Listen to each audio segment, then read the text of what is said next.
Natural hair colour కోసం చూస్తున్నారా? అయితే Anoos henna and black expert వాడండి.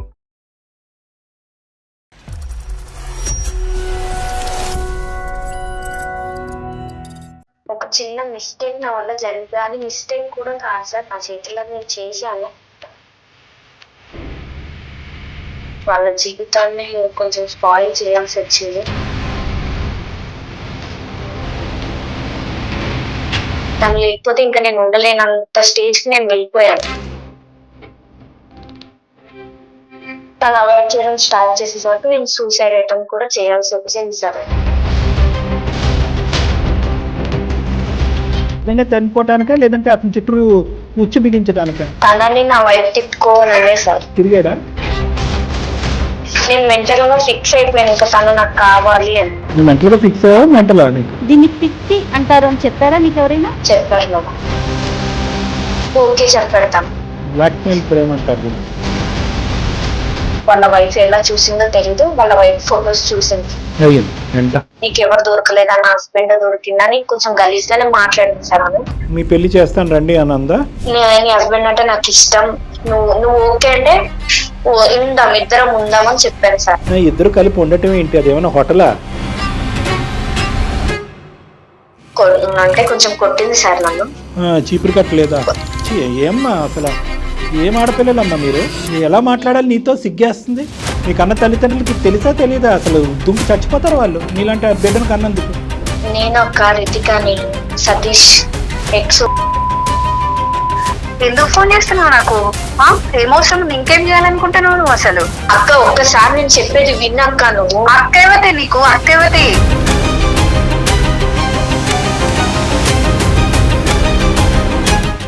సరే ఆ అమ్మాయి ఫోర్స్ చేసిందంట సార్. ఫోర్స్ చేస్తే నువ్వు ఎట్లా వెళ్తావు? నేను కూడా ఇంకొక అబ్బాయిని చూసుకుంటాను. భర్త కూడా ఈక్వల్ గా తప్పు ఎక్కడ చేశాడు అనే మాట ఎందుకు అంటున్నానంటే స్టార్టింగ్ వాడి గురించి వద్దు సార్, వాడు వేస్ట్ గాడు. వాడు ఇట్లా మోసం చేసినాక వాడు ఊసే వద్దు సార్ మనకి.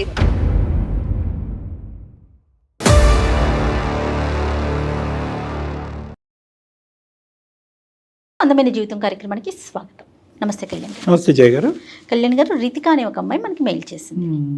పిల్లలు ఎట్లా ఉన్నారంటే తాత్కాలిక ఆనందం కోసం దాని పర్యవసనాలు ఎలా అయినా ఏం జరిగినా సంబంధం లేదు, తర్వాత సంగతి తర్వాత.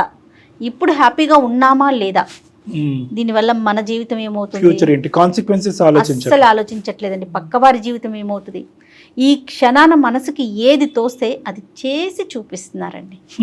అలాంటి ఒక ఇష్యూతో మన దాకా వచ్చిందండి రితిక. నాకు చెప్పాలని కూడా నా నోటితో నాకు చెప్పాలనిపించట్లేదు కళ్యాణ్ గారు. అంత బ్యాడ్గా అనిపించింది, హానెస్ట్లీ చెప్తున్నాను. సో ఒకసారి మాట్లాడేద్దరు కానీ. తప్పకుండా జయ గారు.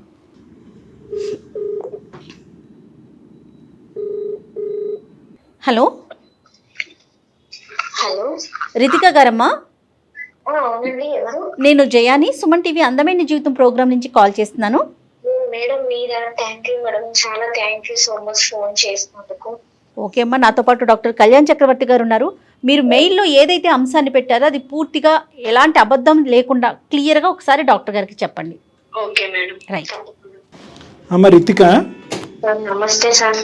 చెప్పమ్మా. మా సమస్య ఏంటంటే అది ఎలా చెప్పాలో కూడా తెలియట్లేదు సార్. ఒక చిన్న మిస్టేక్ నా వల్ల జరిగింది. అది మిస్టేక్ కూడా కాదు సార్, నేనే చేశాను, నా చేతిలో నేను చేశాను. ఎంతమ్మా నీ వయసు? ఎంత? 26. 26. అంటే ఈ మిస్టేక్ ఏంటమ్మా? మీ జీవితంలోనా వేరే వాళ్ళ జీవితంలోనా? లేదు సార్, నేనే వేరే వాళ్ళ జీవితంలోకి వెళ్ళి వాళ్ళ జీవితాన్ని కొంచెం స్పాయిల్ చేయాల్సి వచ్చింది. చెప్పమ్మా, వివరంగా చెప్పు. నేను బెంగళూరులో సాఫ్ట్వేర్ లో వర్క్ చేసేదాన్ని సార్. ఓకేనమ్మా. అక్కడ ఒక అబ్బాయి పరిచయం అయ్యాడు, సతీష్ అని. తనకి ఆల్రెడీ మ్యారేజ్ అయిపోయింది సార్, ఒక పాప కూడా ఉంది. ఆ విషయం నాకు తెలుసు, ముందే అన్ని తెలుసు మీకు? తెలుసు సార్. కానీ పరిచయాలు పెట్టుకుంటారు. ఫస్ట్ ఫ్రెండ్స్ లానే మూవ్ అయ్యాం. తర్వాత ఉండే కొద్ది ఏంటంటే నాకు ఈ సొసైటీని చూసి, ఆ అబ్బాయిని అందరినీ చూసి తన బిహేవియర్ కొంచెం మంచిగా అనిపించింది సార్ నాకు. పెళ్ళైన వ్యక్తి అయినా కూడా? అవును సార్. ఫస్ట్ నేను ఫ్రెండ్ అని అనుకున్నాను, కానీ అది తెలియకుండానే తన మీద అది ఇష్టం చాలా ఎక్కువైపోయింది సార్. తెలియకుండా ఎందుకు అవుతుందిలే అమ్మా, తెలిసే అయ్యి ఉంటుంది. ఇష్టం అంటే ఇష్టం అంటే ఇంకా తను లేకపోతే నేను ఉండలేనేమో అన్నంత పీక్స్ కి వెళ్ళిపోయింది సార్. అది నీకు ఇష్టం, అతనికి కష్టమా? ఇద్దరికి ఇష్టమేనా? నాకే ఇష్టం సార్. నేను చెప్పాను తనకి, లేదు నాకు పెళ్లి అయిపోయింది, నాకు పాప ఉన్నది, నా లైఫ్ వేరని తను నాకు చెప్పాడు. కానీ నేను తీసుకోలేకపోయాను సార్ నన్ను. తను లేకపోతే ఇంకా నేను ఉండలేనంత స్టేజ్ కి నేను వెళ్ళిపోయాను. అంటే ఉండలేకపోతే ఏంటమ్మా, చచ్చిపోయేంత పనా అతను? అవును సార్. అవునా? అవును సార్.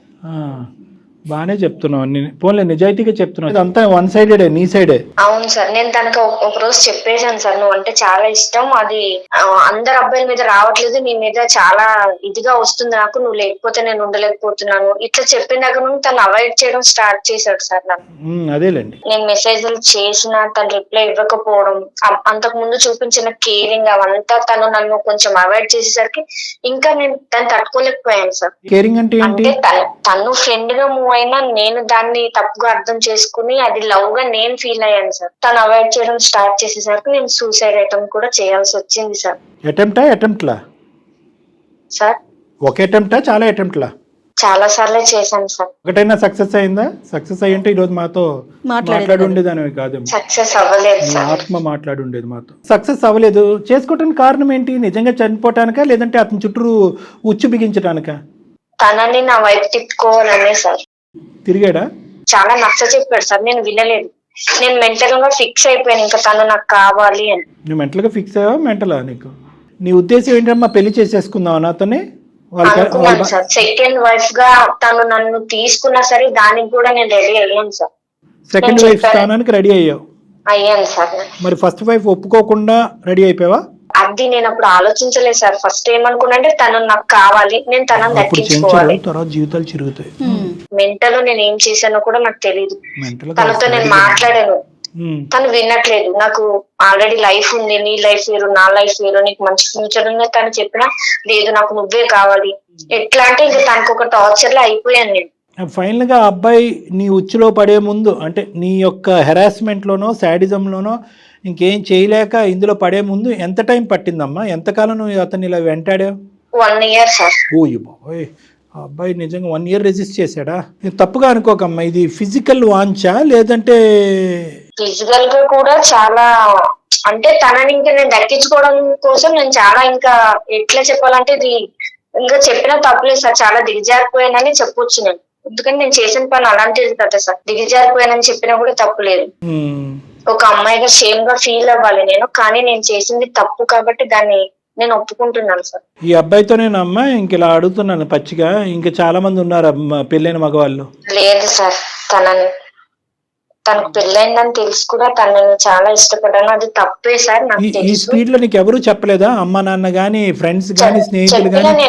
చెప్పారు సార్, నా ఫ్రెండ్స్ చెప్పారు, కానీ నేను ఫిక్స్ అయిపోయాను తను నాకు కావాలి అని. దీన్ని పిచ్చి అంటారు అని చెప్పారా నీకు ఎవరైనా? చెప్పారు మేడం. వాళ్ళ భార్యకి తెలిసి నువ్వు కావాలా, వాళ్ళ భార్య తెలియకుండా నువ్వు కావాలా? నువ్వు కాదు, అతను. అంటే నేను ఫస్ట్ ఏమనుకున్నానంటే ఎవరికి తెలియకుండా మెయింటైన్ చేద్దామని అనుకున్నాను సార్. నేను ఇట్లా సూసైడ్ చేసుకోవడం ఇవన్నీ చేయడం వల్ల ఇక తను కూడా నేను నిజంగానే చనిపోతాను అనుకున్నాడేమో తెలియదు సార్. ఓకే చెప్పాడు తను. బ్లాక్ మెయిల్ ప్రేమ అంటారు దీన్ని. అపార్ట్మెంట్ లో ఉండేవాళ్ళం సార్ ఇద్దరం, ఒక ఫ్లాట్ తీసుకుని ఉంటున్నాం ఇద్దరం, జాబ్ చేసుకునే వాళ్ళం, మంచిగా ఉండేవాళ్ళం. అట్లా ఒక 5 months కంటిన్యూ అయ్యాం సార్. ఒక రోజు తను ఊరెళ్ళాక మా ఇద్దరు ఫొటోస్ అవి వాళ్ళ వైఫ్ ఎలా చూసిందో తెలీదు, వాళ్ళ వైఫ్ ఫొటోస్ చూసింది. చూసి నా నెంబర్ తను ఎలా తీసుకుందో లేదో నాకు కాల్ చేసింది సార్. తను ఎవరు నువ్వు ఏంటి మెసేజ్లు అవన్నీ చూసిందో లేదో నాకు తెలియదు సార్. అన్ని చూసినట్టే నాతో మాట్లాడింది సార్ తను. నువ్వెవరు ఏంటి అసలు ఏమనుకుంటున్నావు, నాకు ఒక పాప ఉంది, నా లైఫ్ ఏంటి, నీకెవరు దొరకలేదా, నా హస్బెండ్ దొరికిందా అని కొంచెం గలీజ్ గానే మాట్లాడింది సార్ ఆమె. మీ పెళ్లి చేస్తాను రండి అనందా? నిన్ను బయటకు లాగుతాను, నువ్వు ఎక్కడ ఉంటావు, ఏంటి నీ అడ్రస్ ఏంటని నాతో చాలా ర్యాష్ లో మాట్లాడింది సార్. 1 hour మాట్లాడింది. నేను చెప్పాను తనకి నీ హస్బెండ్ అంటే నాకు ఇష్టం, నువ్వు ఓకే అంటే ఇద్దరం ఉందామని చెప్పాను సార్. ఇద్దరు కలిపి ఉండటం ఏంటి, అది ఏమైనా హోటలా? ఫోన్ లో కాదు, ఒకసారి ఇద్దరం మీట్ అవుదామని చెప్పాను సార్. నేను ఎక్కడికి రావాలి అని అడిగితే తన ఇంటికి రమ్మంది సార్. నేను బయలుదేరి వెళ్ళాను వాళ్ళ హౌస్ కి.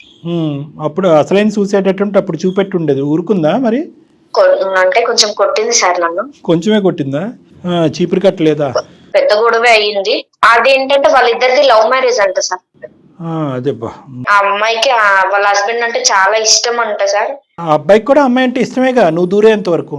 అవును సార్. మరి దూరి పెంట చేసావు. ఇట్లా గొడవ అయిన తర్వాత ఆమె వెళ్ళిపోయింది సార్ ఇంట్లో నుండి. విడిపోయారు. విడిపోయారు. నీతో కొట్లాడింది అని చెప్పింది, నువ్వేమన్నా ఆ కొట్లాట్లో ఇంకా అతనే నాకు భర్తగా కావాలి, మన ఇద్దరు భార్యలుగా ఉందామని అదే పట్టు. చెప్పాను సార్ ఏది అన్ని తన్నులు తిన్న తర్వాత కూడా?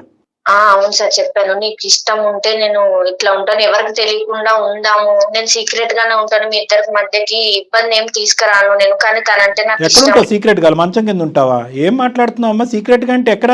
నేనేమనుకున్నా సెకండ్ వైఫ్ గా ఉన్నా పర్లేదు అని అనుకున్నాను సార్. ఉంటావు, పాయింట్ బానే ఉంది. ఎంతకాలం ఉంటారు ఎవరికి తెలియకుండా ఎక్కడో లివ్ ఇన్ రిలేషన్షిప్, ఎక్కడో ఒక బయట ఎక్కడో ఎలా ఉంటారు? అలాగే ఎంతకాలం ఉందాం అనుకున్నారు? ఇంకో 5 months పాటు నీతో పాటు ఉన్నాడు, ప్రతిరోజు కట్ చేసుకుంటాను కోసుకుంటాను అని చెప్పి అతనికి ముక్కుకి గుడ్డ కట్టి అలా ఉంచావా? లేదంటే? అవును సార్ ప్రతిరోజు. అవును, తన వైఫ్ గుర్తు తెచ్చుకున్నా సరే నేను ఒప్పుకునేదాన్ని కాదు. సో ఎప్పటికప్పుడు ఆ అబ్బాయి బయట పడాలి అనుకున్నాడు కానీ నీతో సంతోషంగా ఉండాలని అయితే లేదు. ఫిజికల్ రిలేషన్షిప్ కూడా అతన్ని టైఅప్ చేయడానికి, కట్టిపడేయడానికి ఇచ్చినటువంటి ఆఫర్, అంతే కదా నువ్వు? ఏమ్మా అసలు ఏం ఆడపిల్లలమ్మా మీరు? ఎలా మాట్లాడాలి నీతో? సిగ్గేస్తుంది. మీ కన్న తల్లిదండ్రులకి తెలుసా తెలియదా? అసలు దుంకి చచ్చిపోతారు వాళ్ళు నీలాంటి బిడ్డను కన్నందుకు. ఏమ్మా ఏం లేదా? ఒక ఎత్తిక్ లేదా? నచ్చింది ఫిక్స్ అయ్యింది కాబట్టి ముందుకెళ్ళిపోతున్నానంటే అవతల వాళ్ళ జీవితాలు, సంసారాలు. ఇప్పుడు నీ వల్ల వాళ్ళిద్దరు విడిపోయారు, నువ్వు హ్యాపీయా? నువ్వు హ్యాపీ అయి ఉంటావులే, 2 భార్యల బదులు ఒకే భార్యగా నువ్వు ఇప్పుడు. ఇంకా అట్లా గొడవ అయిన తర్వాత వాళ్ళిద్దరు విడిపోయారని తెలిసిన తర్వాత నేను తనకు ఫోన్లు చేస్తే తను తిట్టాడు సార్ నన్ను. నేను నీకు ముందే చెప్పాను కదా, నీ వల్ల నా వైఫ్ నేను వదులుకోవాల్సి వస్తుంది, నా పాప ఫ్యూచర్ ఏంటి, నా వైఫ్ ఒక్కతే ఎట్లా చూసుకుంటది నా పాపని, మేము మంచిగా హ్యాపీగా ఉండేవాళ్ళం, నువ్వు మధ్యలో వచ్చావు, నేను నీకు ముందే చెప్పాను వద్దు, ఇది కరెక్ట్ కాదు అని నేను చెప్పాను. నేను తనకు ఒక మాట ఇచ్చాను సార్, ఎవరికన్నా తెలిస్తే నేను నీ మధ్యలో ఎలా వచ్చినా అలానే వెళ్ళిపోతాను అని చెప్పాను సార్. నేను తనకి మాట ఇచ్చాను. చీకటి బ్రతుకమ్మ ఇది. ఏం కండిషన్లు, ఏం రూల్స్ అండ్ రెగ్యులేషన్స్ ఇవి? అంటే ఎవరికన్నా తెలిస్తే కంటే జీవితాంతం ఇలా చీకట్లోనే ఉందాం అనుకున్నారా? తెలుస్తుంది అని అసలు అనుకోలేదు సార్. నేను నిజంగా తెలియకుండా ఉండాలనే అనుకున్నాను. కానీ తన వైఫ్ నట్టో బోల్టో పోయిందిరా నీకు, అర్జెంటుగా బిగించాలి అది. నాకైతే మాత్రం ఇదేదో, సారీ నేను ఇలా అంటున్నాను, ఆడపిల్లలతో ఇలా మాట్లాడను, ఇదేదో ఫస్ట్ అటెంప్ట్ ఎక్స్పీరియన్స్ లాగా నాకు అనిపించట్లేదమ్మా. నువ్వు ఈ ప్రయత్నాలు చాలా చేసి ఫైనల్గా ఒక బక్కరగాడు దొరికేటప్పటికి వాళ్ళు వేసుకున్నావు. మరి నీకు మరీ అంత దిక్కులేనటువంటి పరిస్థితి ఏంటమ్మా? చదువుకున్నావు, సాఫ్ట్వేర్ ఉద్యోగం చేస్తున్నావు, ఆ అమ్మాయి అంత కొట్టి తిట్టినా కూడా అప్పుడైనా ఆ అమ్మాయి కాళ్ళ మీద పడి తప్పు ఒప్పుకుని క్షమాపణ అడిగి బయటికి వెళ్లకుండా ఇంకా నువ్వు అదే పాట పాడి బయటకు వచ్చేటప్పటికి వాళ్ళిద్దరు విడిపోయారు. మరి 3వ వ్యక్తికి తెలిసాక నేను విత్డ్రా అవుతాను అన్నావు కదా, మరి 3వ వ్యక్తి కాదు భార్యకే తెలిసినప్పుడు నువ్వు అప్పటికే విత్డ్రా అవ్వాలి కదా. ఆ అమ్మాయి అంత తిట్టి అవమానించినప్పుడు మళ్ళీ నేను పట్టిన కుందేలకు 3 కాళ్ళు అన్నట్టు బయటకు అలా నడుచుకుని వస్తే? నేనేమనుకున్నా, ఎక్కడ ఒక హోప్ ఉంది సార్, అంటే ఇప్పుడు మొత్తం వాళ్ళ వైఫ్ కూడా తెలిసిపోయింది, గొడవైంది, వదలడేమో నన్ను, ఇన్ని మంత్స్ రిలేషన్ లో ఉన్నాం కదా, నన్ను వదిలిపెట్టాడేమో అని అనుకున్నాను సార్. మంత్స్ రిలేషన్ లో నిన్ను వదిలిపెట్టడు, అందరి సమక్షంలో ప్రేమించి పెళ్లి చేసుకుని ఒక బిడ్డగా తండ్రి అయినోడు ఆ అమ్మాయిని వదిలేయాలి. నిజంగా డాక్టర్ గారు అన్నట్టు నీకు కొంచెం ప్రాబ్లం ఏదో ఉందమ్మా, అనకూడదు ఈ మాట, అనొచ్చేమో. జీవితాలు నాశనం అవుతున్నప్పుడు ఏమన్నా అనొచ్చు. ఒక పంచే మీ పేరెంట్స్ ని పిలిపించి ఒకసారి డాక్టర్ గారు మాట్లాడతారు. పేరెంట్స్ తో కూడా మాట్లాడాను మేడం, తనంటే ఇష్టం అని చెప్పాను, మా పేరెంట్స్ కూడా చెప్పాను నేను. మా పేరెంట్స్ కూడా తిట్టడం కుట్టడం అన్ని జరిగింది మేడం, కానీ నేను మర్చిపోలేకపోయాను తనని. మళ్ళీ వస్తాడేమో నా దగ్గరికి అని చాలా వెయిట్ చేశాను మేడం నేను. అసలు నువ్వేం నేను అప్పుడే పేరెంట్స్ కాదు, మామయ్యలు కాదు, పెద్దనాన్నలు కాదు, నీకు అర్జెంటుగా అప్పుడు తీసుకెళ్ళి సైకాట్రిస్ట్ దగ్గర పట్టుకెళ్ళి హాస్పిటల్లో అడ్మిట్ చేసి ఒక 2-3 కరెంట్ షాకులు ఇప్పిస్తే అప్పుడు నీ మత్తు వదులుతుంది. అంతే, ఇంకేం చేయాలో ఇలాంటి మత్తులు, పిచ్చి మత్తులకి. మంచి ప్రేమించుకున్న జంట జీవితాల్లో, ప్రేమించి పెళ్లి చేసుకుని ఒక బిడ్డను కన్న జీవితంలో నిప్పులు పోసావంటారు చూడు, ఇదే నిప్పులు పోయేటువంటి. ఇప్పుడు ఏం చేయాలని మా దగ్గరికి వచ్చావు? నాకు నా మీద నాకే బ్లేమ్ వస్తుంది సార్, అంటే నా మీద నాకే చిరాకు వస్తుంది. నేను చేసిన ఒక చిన్న మిస్టేక్ వల్ల ఒక లైఫ్ స్పాయిల్ అయిపోయింది. ఒక చిన్న పాప ఉంది వాళ్ళకి, ఆ పాప నేను ఒక మూవీలో చూసాను సార్, ఇప్పుడు హస్బెండ్ తప్పు చేశాడని వైఫ్ బిడ్డతో సహా చనిపోయింది. ముందు చూడలేదా మూవీ? ముందు చూడలేదు సార్, అంటే మెంటల్ గా ఫిక్స్ అయిపోయి నాకు. అసలు లెక్క ప్రకారం ఇప్పుడు చేయాలి సూసైడ్ అటెంప్ట్, ఇప్పుడు చేయలేదే నువ్వు? ఇప్పుడు చేయవా? చెయ్యను సార్, వాళ్ళిద్దరిని కలపాలని నేను అనుకుంటున్నాను సార్. అందుకే నేను ఎవరి దగ్గరికి వెళ్ళినా సరే నన్ను తప్పుగానే చూస్తారు సార్, ఎందుకంటే నేను చేసిందే తప్పు పని. ఇంతమంది చచ్చిపోతున్నా, ఇన్ని జీవితాలు నాశనం అయిపోయిన బుద్ధిరాని నువ్వు ఒక సినిమా చూసి ఒక భార్య పిల్లలు ఇలా చచ్చిపోవచ్చు, ఒక ఆడది ఎంటర్ అవుతే కనుక అనేటటువంటి ఆలోచనతో మారిపోయి ఈ రోజు అందమైన జీవితం ఫోన్ చేసావు. అన్ని ఎక్స్ట్రీమ్స్ ఆ పిల్లలు. సినిమా మార్చేసిందమ్మా నిన్ను, జీవితాలు మార్చలేదు. కానీ ఇప్పుడు మాకు దానికి ఫోన్ చేసావు అంటే వాళ్ళిద్దరిని కలపమనా? అవును సార్. అబ్బాయి ఇంకా టచ్ లోనే ఉన్నాడా నీతో? లేదు సార్, తను నాకు కాంటాక్ట్ అవ్వట్లేదు. నీ కాంటాక్ట్ అవ్వట్లేదు? తన ఫ్రెండ్స్ ని అడుగుతున్నా సరే వద్దు, ఇక్కడతో వదిలేసే అంటున్నారు. అమ్మ దయచేసి అతన్ని కాంటాక్ట్ చేసే ప్రయత్నం మాత్రం చేయమాకు తల్లి, బతికుండని అతన్ని. ఆ అమ్మాయి టచ్లో ఉందా? ఉంది సార్. పోనీ అమ్మాయి చెప్పిందా అతని పరిస్థితి ఏంటి, ఎక్కడ ఉంటున్నాడని? ఈ అమ్మాయి ఆ బిడ్డని లేదు సార్, లేదు చెప్పట్లేదు. నువ్వు వచ్చావు కదా మధ్యలో, నువ్వే ఉండు. నన్ను అంత ఇష్టపడి కూడా నన్ను కాదని నీ దగ్గరకు వచ్చాడంటే తనని నేను ఎలా నమ్మాలి? అది నా ప్రెషర్ వల్ల వచ్చాడు, నేను ఇలా చెప్పాను సార్. బలవంతం చేశాను, చచ్చిపోతానని బెదిరించి ప్రతిరోజు కట్టిపడేశాను, ఒక రూమ్ లోకి తీసుకెళ్ళని చెప్పలేకపోయావా? నేను చెప్పాను సార్, తనకి ఎంత చెప్పాలో, నా వరకు ఎంత అవుతుందో నేను అంతా చెప్పాను, కానీ తను వినట్లేదు సార్. నాకు ఇంకా ఫోన్లు చెయ్యొద్దు కాదు. ఇప్పుడు నీ లెక్క ప్రకారం మనం ఎవరితో మాట్లాడాలి? ఆవిడతో మాట్లాడాలా, అతనితో మాట్లాడాలా? తననే ఫస్ట్ కాంప్రమైజ్ చేయాలనుకుంటున్నాను సార్. నా వల్ల అవ్వట్లేదు. ఎక్కడో చిన్న హోప్, అందమైన జీవితం వల్ల మీ వల్ల ఏమన్నా అవుతుందేమో, నెక్స్ట్ ఇంకెవ్వరు కూడా నాలాగా ఇట్లా అవ్వకూడదని ఒక చిన్న హోప్ తో నేను మీకు మెయిల్ పెట్టాను సార్. నీలా అవ్వటం కాదు, ఇంత మాట్లాడినా కూడా ఇప్పుడు నువ్వు మాట్లాడేటటువంటి సానుభూతి ఉంది చూడు, సార్ నా వల్ల తప్పు జరిగింది, నేను పాపం చేశాను, ఇది నిజంగా నీలో వచ్చిన మార్పా, లేదంటే ఇక్కడతో ఇది అయిపోయింది కాబట్టి ఇంకొక హనీ ట్రాప్ ఎక్కడన్నా ఉంటుందా? వీటిని హనీ ట్రాప్స్ అంటారు, మరి ఇంకోటి ఏమన్నా ఉందా? లేదు సార్, ఇట్లాంటిది ఏమి లేదు. మరి ఏంటి ఈ అబ్బాయిలో ఉన్న అంత గొప్ప ప్రత్యేకత? వాళ్ళ జిగురులాగా అంటుకుని కూర్చున్నావు, ఫెవికాల్ లాగా. ప్రత్యేకత అంటే నేను ఇప్పటి వరకు చూసిన అబ్బాయిలో, నేను ఇన్ని సంవత్సరాలు చదువుకున్నాను, జాబ్ చేస్తున్నాను. నేను జాబ్ చేస్తూ కూడా 3 years అవుతుంది సార్. ఈ 3 years లో కూడా నాకు తినంత జెన్యున్ గా నాకు ఏ అబ్బాయి అనిపించలేదు సార్. ఇంకే అబ్బాయి అనిపించలేదు. 3 years లో ఒకటి కనిపించాడు, ఇంకో 5 years లో ఇలాంటి వాడు ఇంకోటి కనిపించాడు. ఏంటి అనే నా భయం. లేదు సార్, లేదు కాదు, ఇది కాదు. నువ్వు చేయవలసింది, ఆలోచించవలసింది ఏంటంటే, మనసుకి ఏదో నచ్చింది కాబట్టి మైండ్ వాడేయటం మర్చిపోకూడదు. కళ్ళెళ్ళిన కాదు డాక్టర్ గారు, కళ్ళెళ్ళిన ప్రతి చోటకి నువ్వు వెళ్ళిపోతావా? అదే కదా అమ్మాయి చేసింది. నీ మనసు వేరో, నీ ఆలోచన వేరో, నీ చదువు వేరు, నీ జీవితం వేరు. నీ మైండ్ ఒక్కసారి ఆలోచించడం అనేది నేర్చుకో. పరిణామాలు సార్, నాకు ఈ 3 years లో కూడా నా వెంట చాలా మంది అబ్బాయిలే పడ్డారు, కానీ నాకు తిను నచ్చినంతగా నాకు ఎవరు నచ్చలేదు సార్. తన కేరింగ్ కానీ, తన జెన్యూన్, నీ సైకలాజికల్ ప్యాటర్న్ లో ఒక ప్రముఖమైనటువంటి, ఒక ప్రత్యేకమైనటువంటి ప్రాబ్లం ఉంది. ఎవరైతే ప్రత్యేకంగా వచ్చి నిన్ను నో అంటారో వాళ్ళకి నువ్వు కనెక్ట్ అవుతావు.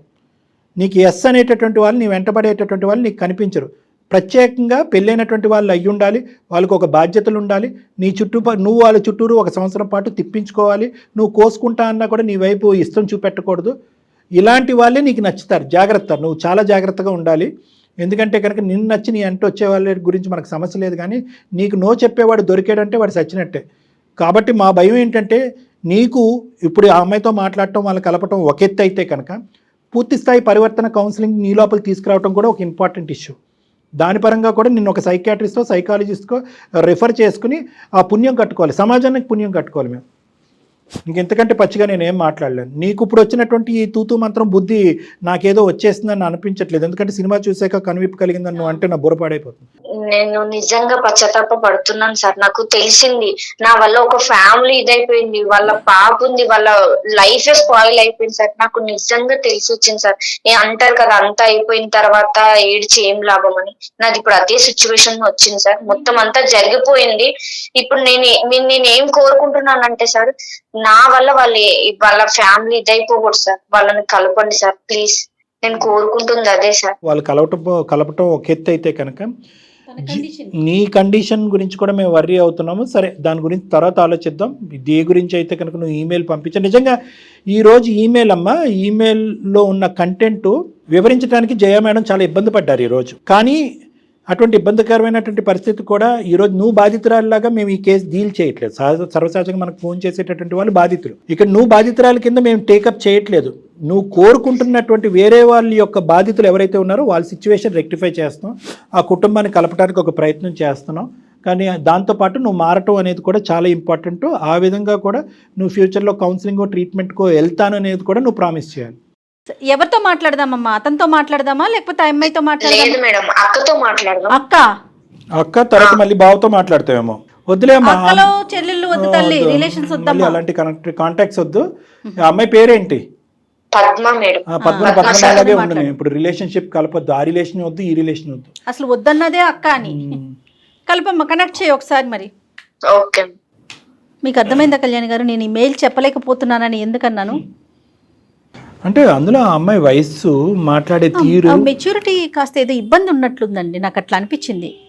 The person you are speaking with has put your call on hold. Please stay on the line. आप जिस व्यक्ति से बात कर रहे हैं హలో హలో అక్క, నేను రితికాని. రితికనా? నేను అక్క రితికాని, సతీష్ ఎక్స్. ఎందుకు ఫోన్ చేస్తున్నావు నాకు? ఏమవసరం? ఇంకేం చేయాలనుకుంటున్నావు నువ్వు? అసలు నువ్వు మాట్లాడకు. అసలు నాకు ఎందుకు కాల్ చేసినావు నువ్వు? నువ్వు ఫోన్ చేయకని చెప్పినా నేను నీకు. నువ్వు ఎందుకు ఫోన్ చేస్తున్నావు? నేను మళ్ళీ నీ లైఫ్ లోకి రావాలని అనుకోవట్లేదు అక్క. నేను నువ్వు వచ్చినావు, అన్ని చేసినావు, అయిపోయింది. ఇంకా అయిపోయింది. ఇంకేం చేయాలనుకుంటున్నావు? ఇంకేమైనా ఉందా చేసేది? ఇప్పుడు బజార్ లో పడినాం, ఇంకెక్కడైనా పెడతామని చూస్తున్నావా? మీరు నా పాప కోసమైనా నేను కొన్ని రోజులు బ్రతకాలి కదా, అట్లా కూడా బ్రతకనియరా ఇంకా మీరు? అక్క, నీ లైఫ్ నా వల్లే స్పాయిల్ అయ్యింది. దాన్ని నేను చెయ్యాలనుకుంటున్నాను. తన వల్ల నాకు అవసరం లేదు. నాకు అవసరం వదిలేసిన నేను, మీ ఇద్దరిని వదిలేసిన నేను.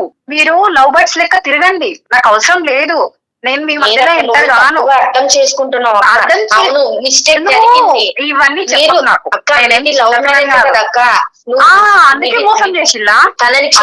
నాకంత హృదయం లేదమ్మా, నాకంత హృదయం లేదు. అక్క, ఒక్కసారి నేను చెప్పేది విన్నాక. నువ్వు అక్కవతే, నీకు అక్కవతి ఎవతి అసలు? నువ్వు నాకు ఏమనుకుంటున్నావు? ఏమని మాట్లాడుతున్నావు నువ్వు? ఏమన్నా అనాలి నిన్న? అసలు నిన్న చెల్లని నేను అనుకోవాలనుకుంటున్నావు? నువ్వేమన్నా పద్మ గారు, అక్కని మానేసి నన్ను పిలవకు. పద్మ గారు నమస్తే అండి. హలో, సారీ అమ్మా, మీ కాల్ మధ్యలోకి వచ్చాం. మేము మధ్యలోకి రాలేదులేండి, ముందు నుంచే. ఎవరండి? నమస్తే అమ్మా, నా పేరు డాక్టర్ కళ్యాణ్ చక్రవర్తి అమ్మా. మేము అందమైన నమస్తే సార్. నమస్తే అమ్మా. సుమన్ టీవీ అందమైన జీవితం అనే ఒక కార్యక్రమం ఉంది, మీరు చూసే ఉంటారు. మీరెందుకు చేశారు సార్ నాకు? మేము చేయలేదమ్మా. అమ్మ, మేము చేయలేదు. దయచేసి మా ఆలోచన అపార్థం చేసుకోకండి. కొద్దిగా ఓపిక 2 నిమిషాలు వింటే మీకు పూర్తిగా అంతా అర్థం అవుతుంది. అప్పుడు నచ్చితే కాల్ ఉంచుదురు కానీ, లేదంటే మాకు చెప్పకుండా కూడా కట్ చేద్దరు కానీ. సార్ చెప్పేది విన్నాక నువ్వు అసలు మాట్లాడుతున్నావు. ఒక్క నిమిషం రితిక, నువ్వు అక్క అని పిలిచిన, విను అని చెప్పిన, బాగుండండి అని చెప్పిన, ఏదన్నా రామ అంటే బూతులాగా వినిపిస్తుంది అందరికీ. కాబట్టి నువ్వు వచ్చినటువంటి ఉద్దేశం మంచిదైనా కూడా ఈరోజు నిన్ను అక్కడ బ్రేక్స్ వేసి అక్కడ ఆపుతున్నావు. నువ్వు ఏది కూడా కాంట్రిబ్యూట్ చేయడానికి ట్రై చేయొద్దు. ఇది కంప్లీట్గా పద్మగారి ఎరీనాలో ఉన్నటువంటి సబ్జెక్ట్ ఇది. ఆవిడ ఇష్టమైతే ముందుకు వస్తుంది, కష్టమైతే విడ్రా అవుతుంది. నువ్వు దయచేసి బతిమాలి ఇంకా పరిస్థితిని ఇంకా హీనంగా చేసేటటువంటి కార్యక్రమం చేయొద్దు. పద్మగారు, మేము అందమైన జీవితం నుంచి నేను డాక్టర్ కళ్యాణ్ చక్రవర్తి, నాతో పాటు జయ గారు ఉన్నారు, సీనియర్ హోస్ట్. మేము ఇక్కడ ఒక్కటేనమ్మా, ఇక్కడ మేము మాట్లాడేది ఏంటంటే చాలా ఒక అసభ్యకరంగా, ఒక అసహ్యంగా, తల్లిదండ్రులు, సభ్య సమాజం అందరూ తలదించుకునేటటువంటి విధంగా ఒక అమ్మాయి చేసినటువంటి తప్పుకి ఆ అమ్మాయి ఎన్నిసార్లు క్షమాపణ చెప్పినా ఆ అమ్మాయి తరపున మేము సభ్య సమాజం తరపున మీకు క్షమాపణ కోరుకుంటున్నాం. ఎందుకంటే పచ్చగా ఉన్నటువంటి ఒక కాపురం ఈరోజు విచ్ఛిన్నం అయిపోయింది, అతి దారుణమైన పరిస్థితికి వెళ్ళిపోయింది అనేది మేము మనస్ఫూర్తిగా చింతిస్తున్నాం, బాధపడుతున్నాం. తల్లి, జరిగినటువంటి కథ అంతా కూడా మేము ఈ అమ్మాయి మాటల్లో విన్నాం. మీ వరకు ఏం విన్నారు అనేది, ఎందుకు మీరు మనస్తాపం చెందారు, మీరు ఏం కోరుకుంటున్నారు, ప్రస్తుతం మీ భర్త గారి యొక్క పరిస్థితి, మీరు ఎక్కడున్నారు, బిడ్డ ఎక్కడుంది, ఇవి కొద్దిగా మాకు వివరించండి అమ్మ, ఒక 2 నిమిషాలు. నేను ఒక 2 minutes మాట్లాడతాను. అసలు జరిగింది ఏంటంటే సార్, నేను మా హస్బెండ్ ఇంతకు ముందు ఇక్కడ హైదరాబాద్ లో ఉండేవాళ్ళం సార్. ఇక్కడ మాది లవ్ మ్యారేజ్ సార్. మేమిద్దరం ఒక 1 year వరకు, 1.5 year వరకు లవ్ చేసుకుని పెళ్లి చేసుకున్నాం సార్. పెళ్లి కూడా మా పేరెంట్స్, నేను వాళ్ళు ఒప్పుకోకపోయినా నేను వాళ్ళని ఒప్పించి మరి మ్యారేజ్ చేసుకున్నాను సార్. చేసుకున్నాక మేము బెంగళూరులో వెళ్ళిపోయాం సార్. అక్కడికి షిఫ్ట్ అయిపోయాను. నాకు ప్రెగ్నెన్సీ వల్ల నేను జాబ్ ఆఫ్ చేసాను సార్. కొంచెం నాకు బెడ్ రెస్ట్ వల్ల నేను హైదరాబాద్ కి, ఇక్కడికి మా ప్రాపర్ వచ్చి హైదరాబాద్ సార్. నేను హైదరాబాద్ మా మమ్మీ వాళ్ళ దగ్గరికి వచ్చినాను సార్. డెలివరీ కోసం వచ్చి కొంచెం నాకు హెల్త్ బాగాలేక ఇక్కడికి వచ్చినాను. మా హస్బెండ్ అక్కడే ఉన్నారు. వచ్చాను మేడం నేను ఇక్కడికి వచ్చినాక మా హస్బెండ్ అక్కడే జాబ్ చేస్తున్నాడు. నాకు రోజు కాల్ చేసేది. చాలా బాగుండేది మేడం. మేము మా లైఫ్ చాలా అంటే చాలా హ్యాపీగా మూవ్ అయింది మేడం. ఇంత లైఫ్ నాకు దేవుడు ఇచ్చినందుకు చాలా గ్రేట్ అని నేను బాగా అదైపోయినా. నేను మా పేరెంట్స్ కూడా సరే బాగుంటున్నారని చెప్పేసి వాళ్ళు కూడా హ్యాపీగా ఫీల్ అయ్యారు. మా బేబీ పుట్టిన తర్వాత 1 year నుంచి మేడం సరిగా మాట్లాడడం లేదు, సరిగా రావడం లేదు. 1 month కి ఒకసారి మన 1 month లో 15 days కి ఒకసారి వచ్చేవాడు. 1 month కూడా రాకుండా అయిపోయాడు. అట్లా ఒక 1 year వరకు చేశాడు. నాకు ఎందుకో డౌట్ వచ్చింది. డౌట్ వచ్చి ఒకసారి నేను ఇట్లా ఫొటోస్ ఇవి ఫోన్ లో అవి ఇవి చెక్ చేసిన. నేను ఎప్పుడు చెక్ చేయను, కానీ నాకు డౌట్ రావడం వల్ల ఏమైంది అసలు అని తెలుసుకోవడానికి నేను చెక్ చేసిన మేడం. మొత్తం డిలీట్ చేశాడు సార్. డిలీట్ చేస్తే రీసైకిల్ బిన్ లో చూసాను సార్ నేను. ఇవన్నీ చూసిన తర్వాత అప్పుడు నేను ఫస్ట్ అయితే అడగలేదు సార్, సరే ఏం చేస్తాడు ఇంకేం చేస్తాడు అని చెప్పేసి చూసిన, సరే మాట్లాడేమో నాకు తెలియలేదు అనుకుంటుండే కదా అని చెప్పేసి నేను సైలెంట్ అయిపోయినా. అది రోజుకు ఎక్కువ చేసేసి మొత్తం అవాయిడ్ చేసే కాడికి వెళ్ళిపోయాడు. ఇట్లా చేసినప్పుడు నాకు అవసరమా సార్? నేను నిలదీసి అడిగినప్పుడు ఆ అమ్మాయికి తెలిసిందట.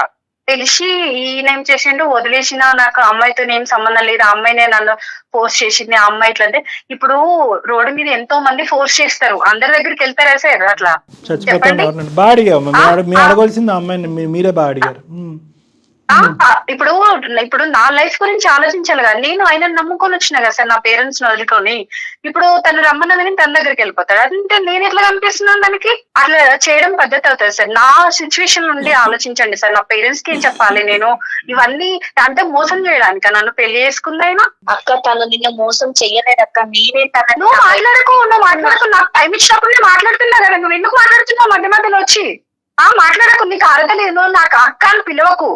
ఇంకొకసారి చెప్తాను, నేను అస్సలే బాగోదు. ఇంకా చాలా చేసినావు నువ్వు, నీ దగ్గర నుంచి నేను చాలా చూసినా. ఇంకా చూసా అవసరం నాకు లేదు అసలు. రితిక, నువ్వు అక్క అనే పిలుస్తుంటే మాకు కూడా ఇరిటేషన్ వచ్చేస్తుందమ్మా. దయచేసి ఆ పిలవకు, అర్థమవుతుందా? వద్దు మేడం, ప్లీజ్, నాకు వద్దు. తనతో మాట్లాడే ఉద్దేశం నాకు అస్సలే లేదు. అసలు తను వస్తే మాత్రం నేను వెళ్ళిపోతా. ఇప్పుడు ఇక్కడ వచ్చి కాల్లో ఉండను నేను అసలు. రితిక, నువ్వు కొంచెంసేపు సైలెంట్ గా ఉండాలి. Okay madam. ఇట్లా చేసిండ్రు సార్ వాళ్ళు. సరే, ఆ అమ్మాయి ఫోర్స్ చేసిందంట సార్. ఫోర్స్ చేస్తే నువ్వు ఎట్లా వెళ్తావు? నేను కూడా ఇంకొక అబ్బాయిని చూసుకుంటా సార్. అలాంటి మాటలు ఎందుకులేమ్మా? ఏం సమాధానం చెప్పాలో కూడా మాకు బోధపడట్లేదమ్మా, అంటే అర్థం కావట్లేదు. అంటే సార్ మీరే అట్లా అంటే నా సిచ్యువేషన్ లో ఉండి ఆలోచించండి సార్. ఒక అమ్మాయిగా నేను ఇట్లా నా పాపను పట్టుకొని ఇప్పుడు సార్ నాకు ఇవన్నీ అవసరం లేదు సార్. నా బేబీని నేను పెంచుకోలేనా? తను నాకు అవసరమా? ఆయన చేసిందని చెప్పేసి ఆయన అదిలో పడిపోయి నా బ్రెయిన్ కొన్ని రోజులు పని చేయలేదు సార్. నాకు ఏం చేయాలో కూడా అర్థమైతలేదు. నేను పిచ్చిదాన్ని అయిపోయినా. అమ్మా ఇక్కడ ఏంటంటే, అమ్మ ఇక్కడ నేను ఇలా చెప్తే మీకు నచ్చదు, మీరున్న హీట్లో మీకు జరిగినటువంటి అన్యాయంకి ఏం చెప్పినా కూడా మీకు అది బ్రెయిన్కి ఎక్కకపోవచ్చు. ప్లస్ నెంబర్ 1, నెంబర్ 2 ఏంటంటే మీ స్థానాన్ని మీరు నమ్మి మీరు ఇంటిగ్రిటీకి ఒక ఇంపార్టెన్స్ ఇచ్చారు, వ్యక్తిత్వానికి ఇంపార్టెన్స్ ఇచ్చారు. ఒక ఆడపిల్ల ఎవరో రోడ్డు మీద పోయేటటువంటి అమ్మాయి నేను చచ్చిపోతాను నన్ను ప్రేమించంటే వెళ్ళిపోయి ఒక భర్త వెళ్ళిపోయి ఉండిపోతాడు. ఇలాంటి ప్రశ్నలకి దేనికి కూడా మా దగ్గర సమాధానం లేదు. దేనికి కూడా మా దగ్గర సార్ ఎలా ఉంటాయి చెప్పండి? చేసేది కరెక్ట్ అయితే మనం కరెక్ట్ అనుకోవచ్చు సార్. కానీ ఈ రోజు పద్మ, ఈ రోజు అది వాళ్ళు చేసింది ఏం కరెక్ట్ కదమ్మా. ఇంకా పచ్చిగా చెప్పాలంటే బూత్ పని అది. ఓకేనా? అతను ఈ అమ్మాయి 70% చేస్తే మీ ఆయన 30% చేసాడు. నోట్లో ఏలు పెడితే కొరకన బ్యాచ్ కూడా కాదు. ఇలా ఒక ఆడపిల్ల వచ్చి పరిచయమైనటువంటి కొన్ని రోజులకే ఫ్రెండ్షిప్, రిలేషన్షిప్ అని చెప్పి నా మెడమే కత్తి పెట్టిందే, నాతో పాటు కాపురం చేస్తావా సస్తావా, సీక్రెట్గా 2 భార్యల కింద ఉందాము అని ప్రపోజల్ చేస్తుంది అంటే కనుక అతను గర్జించి అడిగేటటువంటి ధైర్యం లేకపోతే మిమ్మల్ని వచ్చి అడుగుతుంటే కనుక మీరు చీపురు కట్ట తిరగేసి 2 వాయించి ఉండేవారు కదమ్మా. అప్పుడే ఈ అమ్మాయిని సెట్ అయిపోయి ఉండదు మొత్తం అంతా కూడా. అలా చెప్పకుండా అయిపోయిన తర్వాత స్టార్టింగ్ లో అంటున్నాను, మీ భర్త కూడా ఈక్వల్ గా తప్పు ఎక్కడ చేశాడు అనే మాట ఎందుకు అంటున్నానంటే, స్టార్టింగ్ లో నిజంగా వాడు ఇట్లా మోసం చేసినాక వాడు ఊసే వద్దు సార్ మనకి.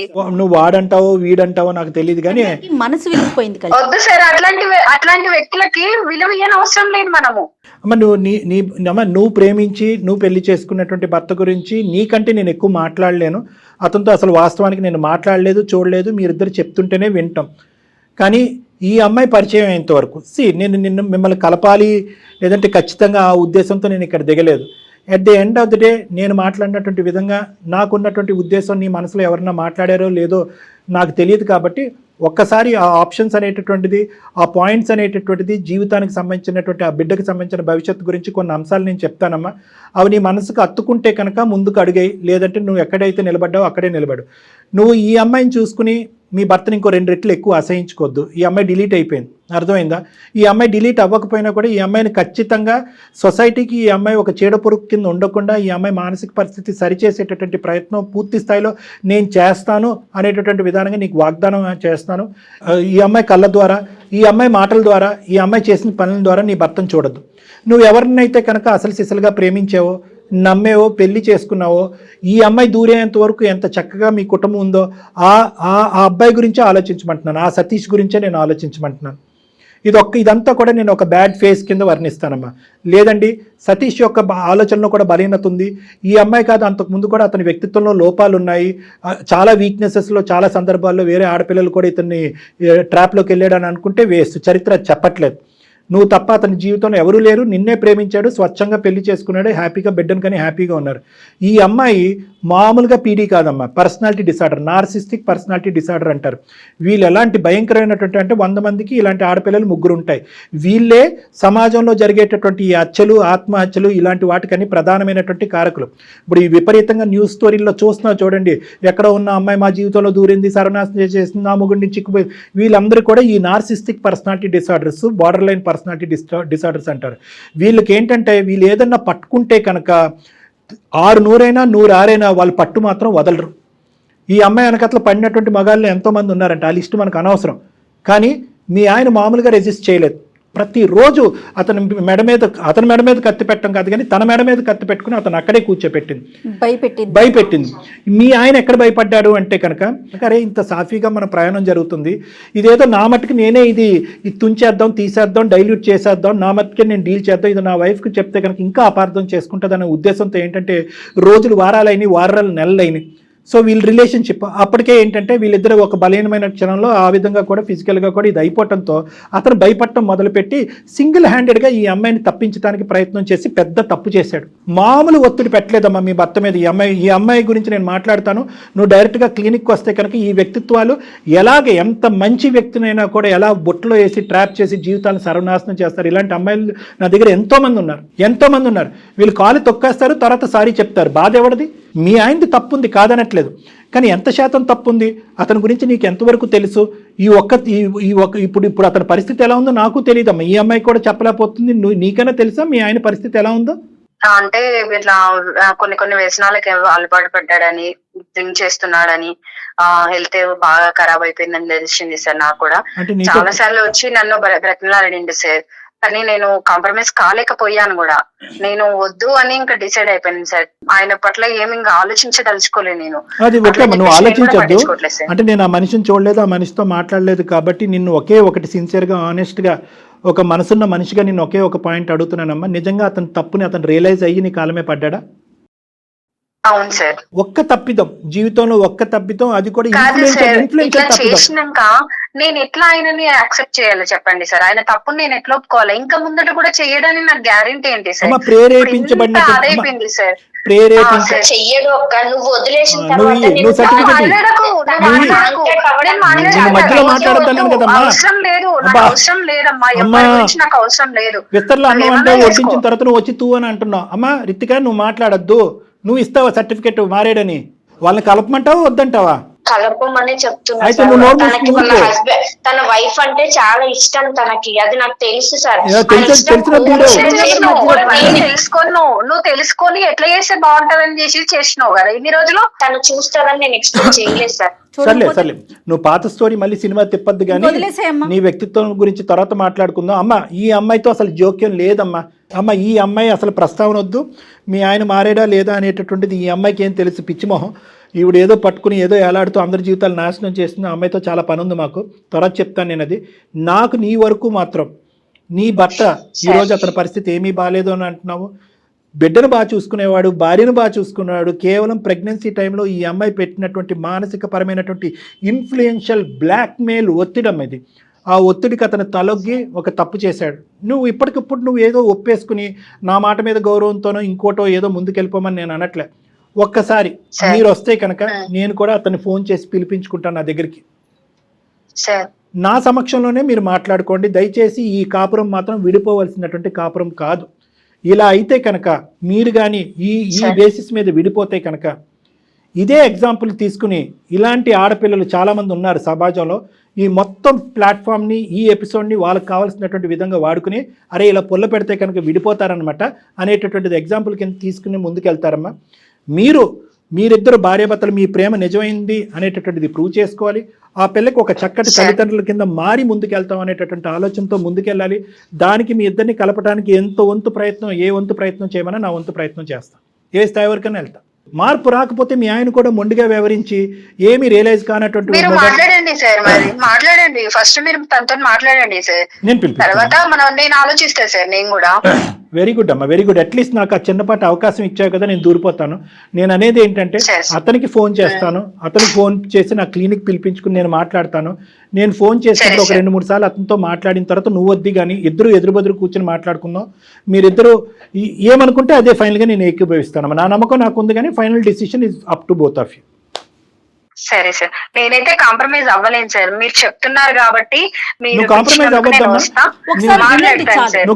నా వర్షన్ కూడా నాకు ఉంటది కదా సార్, నాతో మాట్లాడినప్పుడు అవి కూడా చెప్పగలుగుతా నేను. పద్మ గారు ఒక్క మాట అమ్మా, ఒక్క మాట. మీరు చెప్పేది 100% కరెక్టే, కానీ డాక్టర్ గారు మేము ఏం చెప్తున్నాం, మీరు అసలు ఒకసారి రండి, ఆ తర్వాత మీరే డెసిషన్ తీసుకోండి. సరే మేడం, మీరు చెప్తున్నారు కదా మేడం. నీ మాట మీద నీ నమ్మకం నీకుందమ్మా. నా ఆలోచన, నా అనుభవం మీద నాకు నమ్మకం ఉంది. ఈ రెండు కలిపి ఎక్కడి వరకు వెళ్తాయి అనేది మనం మ్యాచ్ చేసుకుని చూద్దాం. మిగతాది భగవంతుడి చేతిలో వదులుదాం. ఏమ్మా, ఆ బిడ్డ భవిష్యత్తు చేతిలో అంతే వదిలేయాలి మనం. ఇప్పటి నుంచి అయితే తను అయితే నాకు కాల్ చేయదు సార్. అది శూర్పణఖ సార్, శూర్పణఖ. అది నాకు కాల్ చేయదు సార్, ప్లీజ్ సార్, మీరు దయచేసి దాంతో ఇంకోసారి తను మాత్రం మాట్లాడిపోవద్దు. మీకే కాదు ఎవరికి కాల్ చేయదు. ట్రై చేస్తున్నా, నాకు అవసరం లేదు, నువ్వు వచ్చినావంటే నేను కలవను కూడా కలవను, ఇంకా వద్దు కూడా, నాకు అవసరమే లేదు, నాకు అవసరం లేదమ్మా. ఓకే అండి పద్మ గారు ఆవిడ మీకు కాల్ చేయదు, మీరు కట్ చేయండి, మీతో నేను మళ్ళీ మాట్లాడతాను. థ్యాంక్ యూ సో మచ్ అండి. థ్యాంక్ యూ అండి, థ్యాంక్ యూ. మా మాట విన్నందుకు ధన్యవాదాలు. అమ్మ రితిక, నువ్వు ఉన్నావా? ఉన్నాను మేడం. ఏం మాట్లాడుతున్నావే తల్లి, నీకు అసలు కొంచెమన్నా ఉందా? అర్జెంటుగా నువ్వు కలవాలేమో డాక్టర్ గారిని. ఏమో నీకు వేరే ప్రోగ్రామ్ పెడదాం. ఒక్కసారి అసలు ఈ అమ్మాయిని చూడాలండి డాక్టర్ గారు మీరు ఫస్ట్.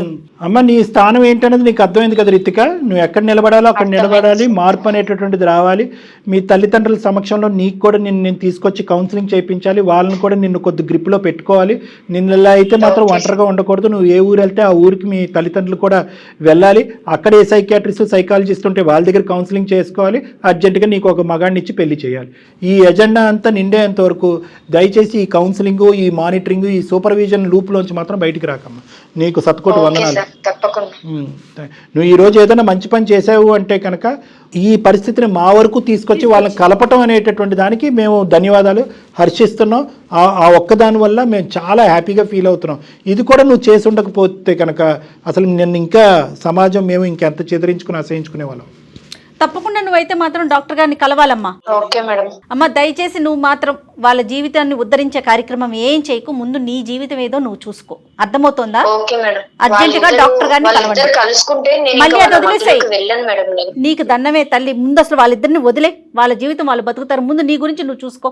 వాళ్ళిద్దరు కలిస్తే వెళ్ళకపోవడం కాదు కదమ్మా, వాళ్ళు కలవకపోయినా అది నీకు అనవసరం. నువ్వు చెప్పాల్సింది చెప్పా, మేము చేసే ప్రయత్నం మేము చేసావు. వాళ్ళిద్దరి దగ్గర నుంచి నువ్వు దూరంగా ఉండు. అన్ని పెళ్ళైన జంటల దగ్గర నుంచి దూరంగా ఉండు. నువ్వు మీ పేరెంట్స్ నెంబర్లు పెట్టి తల్లి నాకైతే. బాయ్ అమ్మా, బాయ్, థ్యాంక్ యూ, బాయ్. అర్జెంటుగా ఈ పిల్లతో కాదు డాక్టర్ గారు మాట్లాడాలి, తల్లిదండ్రులతో మాట్లాడాలండి అమ్మాయికి. ఎందుకంటే మనం ఇంత కోపంగా మాట్లాడినా తన వర్షన్ ఎక్కడ మార్చుకోవట్లేదు. చూసారా, అదేంటి మీరు నన్ను అట్లా అంటున్నారు అన్నట్లా, అంటే తనకి నిజంగా ఏదో ఇబ్బందిలోనే చూద్దాం మేడం, ఇది అది రెండు చేద్దాం తప్పకుండా. డాక్టర్ గారు నమస్తే.